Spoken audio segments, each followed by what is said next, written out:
Finally NSDL का IPO market में launch होने वाला है और जिस चीज का इंतजार था, क्या टाइमलाइन रहेगा, क्या प्राइस बैंड रहेगा और क्या इशू साइज रहेगा, इस वीडियो को एंड तक जरूर देखना। आपको हर एक इंफॉर्मेशन वैल्यूएबल मिलने वाली है, ठीक है। और इस वीडियो में हम देखेंगे कंपनी का बिजनेस मॉडल क्या है, कंपनी कहां से रिवेन्यू जनरेट करती है और कंपनी के क्या क्या फंक्शन है। इस वीडियो को एंड तक जरूर देखना।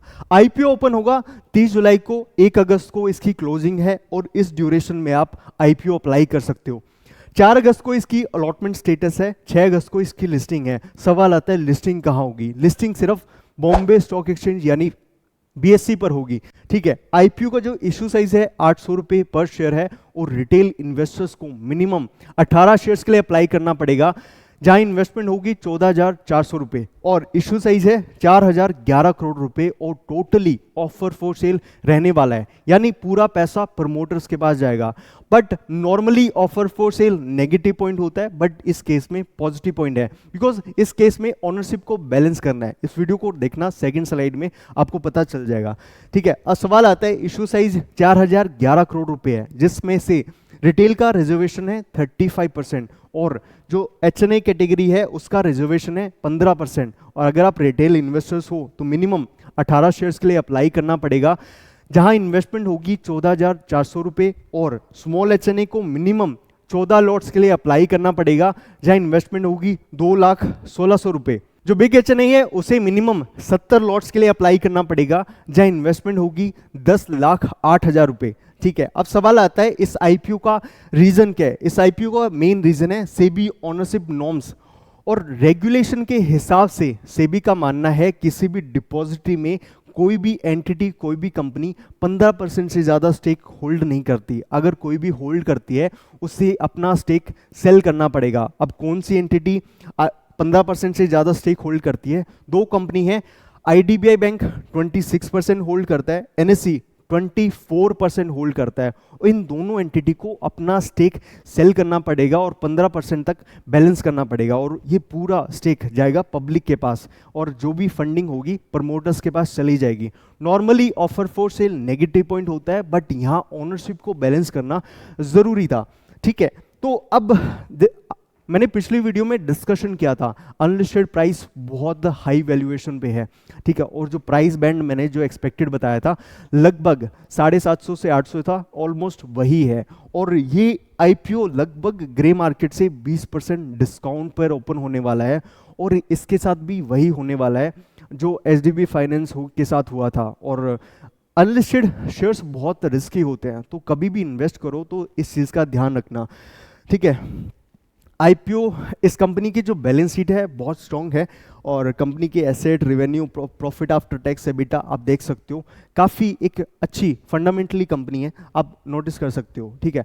अब सवाल आता है इस आईपीओ का ग्रे मार्केट प्राइस क्या चल रहा है? ग्रे मार्केट प्राइस चल रहा है लगभग 20% का हमें लिस्टिंग गेन एक्सपेक्टेड है, बट ग्रे मार्केट प्राइस एक डिमांड और सप्लाई के बेस पे होता है, तो कभी भी कुछ भी फाइनल नहीं होता, तो इस चीज़ का ध्यान रखना, सब्जेक्ट टू मार्केट रिस्क, ठीक है। अब सवाल आता है इस कंपनी का बिजनेस मॉडल क्या है? कंपनी का बिजनेस मॉडल है डिपॉजिटरी सर्विसेज, यानी फिजिकल शेयर्स को डीमेट की फॉर्म में स्टोर करना और जितनी भी शेयर ट्रांसफर फैसिलिटी है, सिक्योरिटी मैनेजमेंट सर्विसेज है, उस सर्विसेज को प्रोवाइड करना। आप जितनी भी सिक्योरिटीज होल्ड करते हो, चाहे वो शेयर्स हो चाहे बॉन्ड हो, वो सारे शेयर्स डिजिटल फॉर्म में एनएसडीएल यानी डिपॉजिटरीज के पास सेव होते हैं, ठीक है।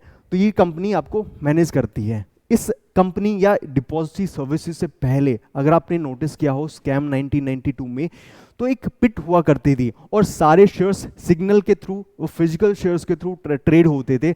बट एक बहुत बड़ा रेवोल्यूशन आया सिर्फ एक एक्ट की वजह से, डिपॉजिटरी एक्ट 1996, और सारे फिजिकल शेयर्स को डीमेट में कन्वर्ट कर दिया गया और उसकी वजह से बड़ा रेवोल्यूशन आया, ठीक है। अब आप सिर्फ सेकंड्स में शेयर्स को बाय और सेल कर सकते हो, ट्रांसफर कर सकते हो, बहुत इजी प्रोसेस हो चुका है सिर्फ एक एप्लीकेशन की वजह से। इस रेवोल्यूशन का रीजन था जो जितने भी फिजिकल शेयर्स थे उसमें डुप्लीकेसी यानी मतलब बहुत फ्रॉड हो रहे थे, तो एक्सचेंज ने डिसाइड किया इस सारी प्रोसेस को डीमेटलाइजेशन या डिजिटल फॉर्म में कन्वर्ट कर देते हैं, ठीक है।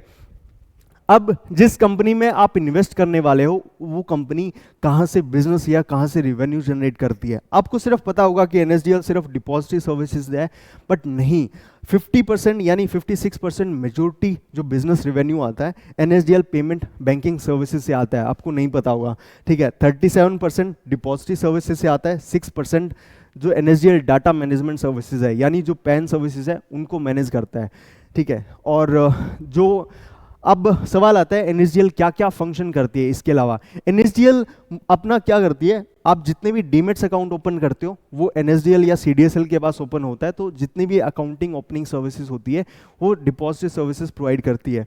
अब सेटलमेंट, जितने भी शेयर्स का आप ट्रेड करते हो, जितना भी T+1 सेटलमेंट साइकिल होता है उसमें एक्सचेंज और डिपॉजिटरी के बीच में एक बहुत बड़ा रोल प्ले करता है। अब जितने भी कॉर्पोरेट बेनिफिट यानी बोनस, डिविडेंड, स्प्लिट, मर्जर जो भी होता है डिपॉजिटरी की हेल्प के थ्रू होता है। अब जितने भी शेयर्स को प्लेस करके जो एक्स्ट्रा मार्जिनल ट्रेडिंग फैसिलिटी होती है वो भी डिपॉजिटरी के थ्रू होती है। और जितने अब इस शेयर्स को आप फिजिकल या डीमेट फॉर्म में कन्वर्ट करते हो वो सब कुछ डिपॉजिटरी सर्विसेज के थ्रू होता है, ठीक है। अगर आपको माइनर का डीमेट ओपन करना है या एचयूएफ का डीमेट ओपन करना है, आप दिए गए कॉन्टैक्ट नंबर पर हमें कॉन्टैक्ट कर सकते हैं, ठीक है।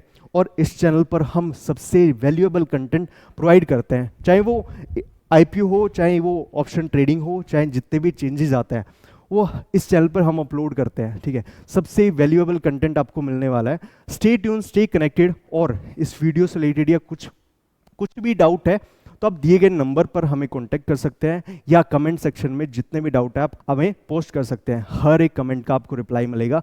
Happy investing, thank you so much.